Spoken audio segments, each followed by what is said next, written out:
of a laptop confiscated from one Kipngo source at the National Tallying Center.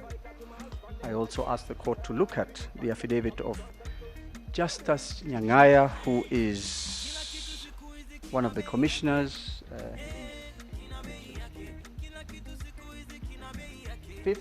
sixth respondent. Thank you. I will summarize the affidavits. The evidence of John Mark Githongo, he has sworn 2 affidavits, one on the 21st of August 2022 and the other on the 28th of August 2022.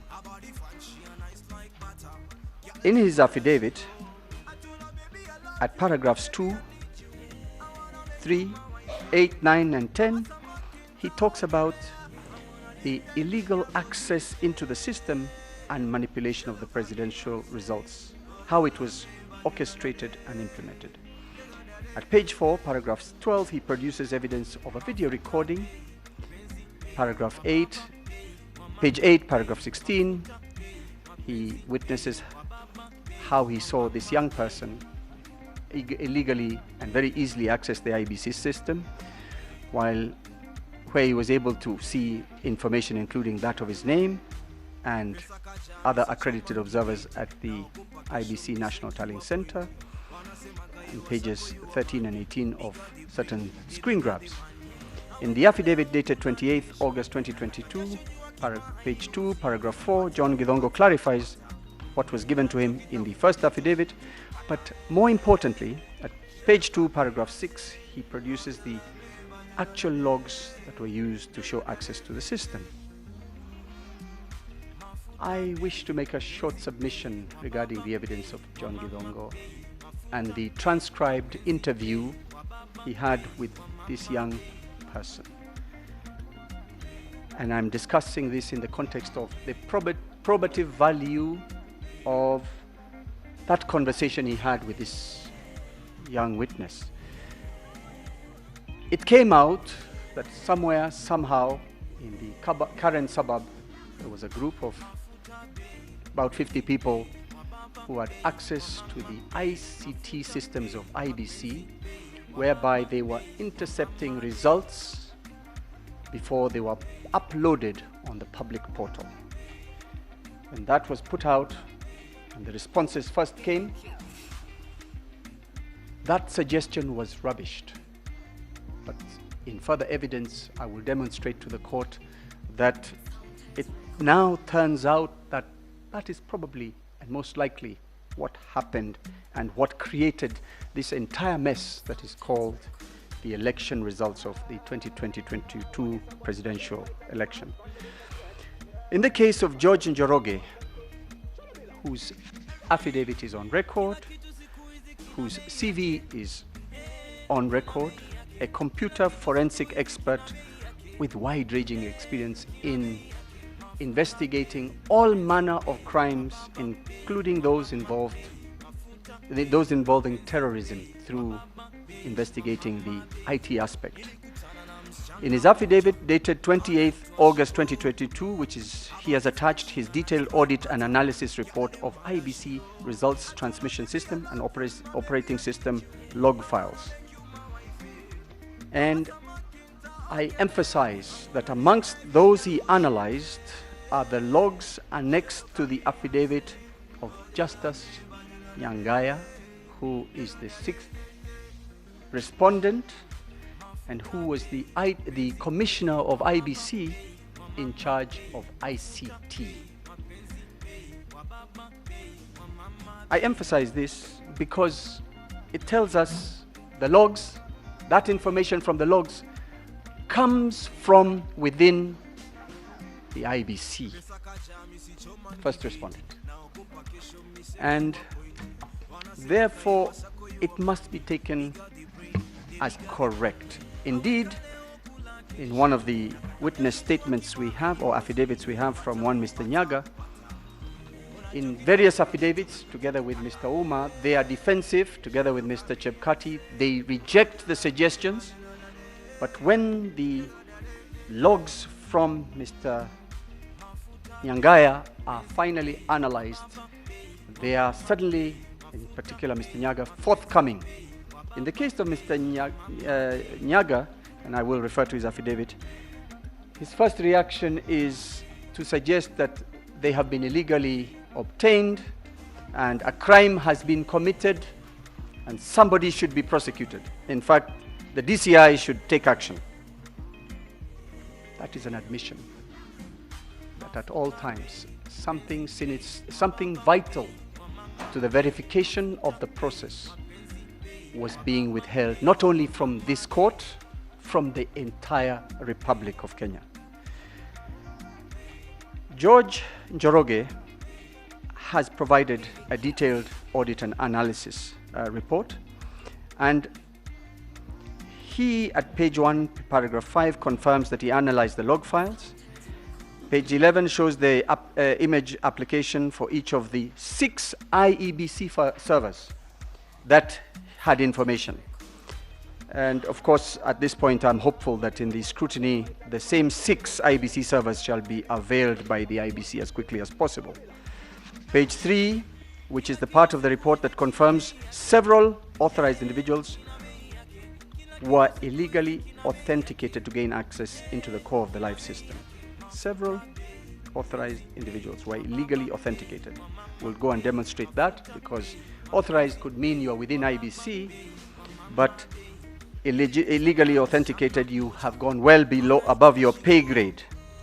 Page 14, 40, page 14 of the report, 14, 40, and 41, confirms that there was evidence of remote access to the system on the 13th of August 2022.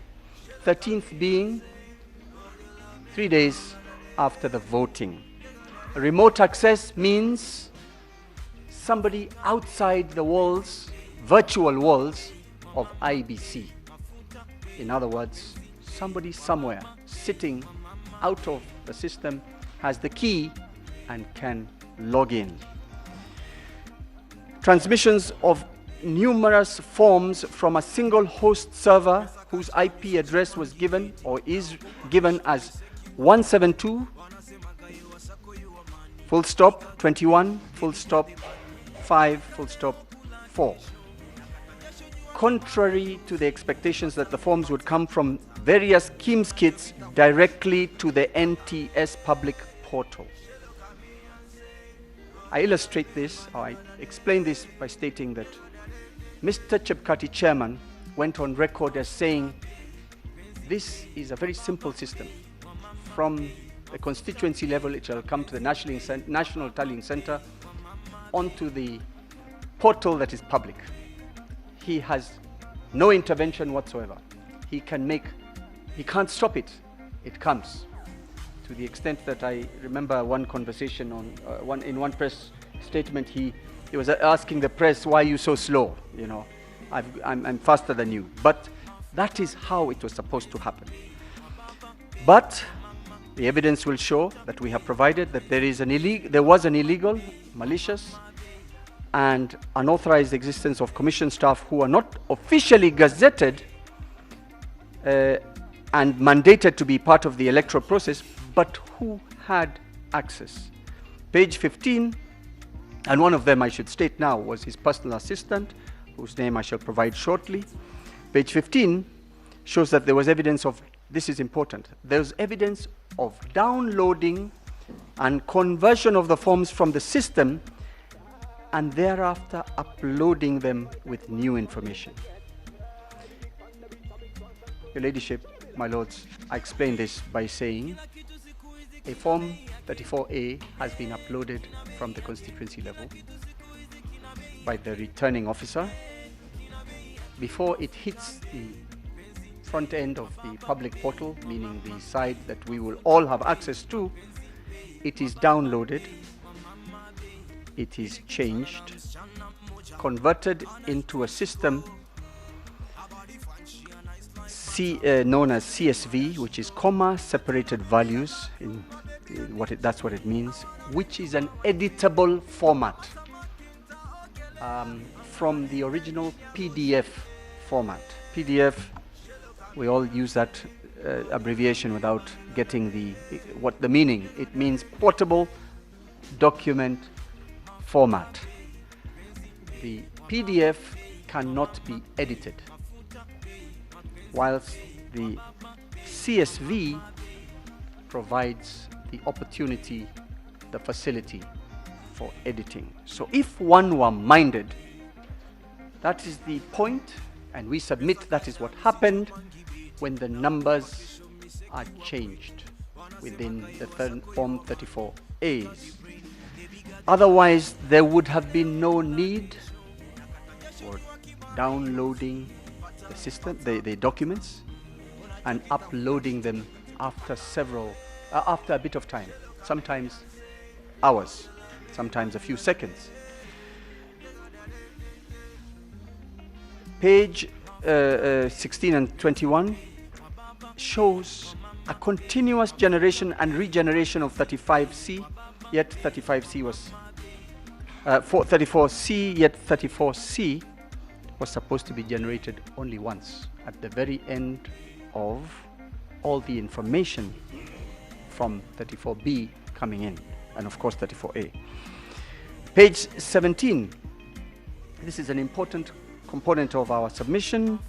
There was overwhelming evidence of back-tallying of presidential results. This means that a Form 34C was being generated with a result, a desired result, and thereafter what seems to happen is a process of going backwards to change Form 34B and 34A to give the result that was desired. This happens continuously, and it is illustrated very well in the evidence of Mr. Njoroge. What is obvious but bears repeating is that the process, the system was only supposed to work forward going, not by way of back tallying, meaning 34A, the aggregate of the 34A was to create the 34B, and the 34B aggregate would create a 34C. Once 34A, as many as there are polling stations, etc., going forward. But what you see from the report of Mr. Njoroge is after the voting, until the results are announced, far too much activity, all starting with the generation of a 34C.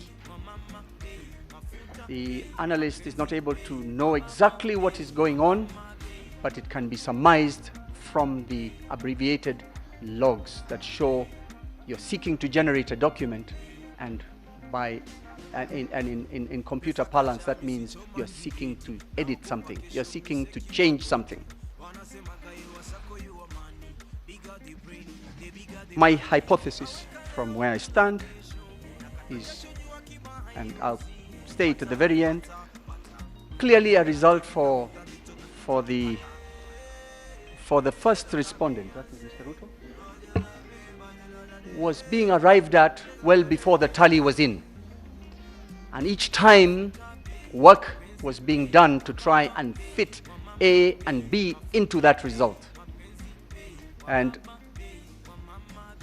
through the confusion, because people who engage in such exercises make mistakes, at the very end, the result is forced on Kenyans through a defective 34C, where the commissioners cannot agree, and Mr. Chebukati walks and says, it doesn't matter, third respondent, it is my result, and you can tell what you want to the birds at Serena.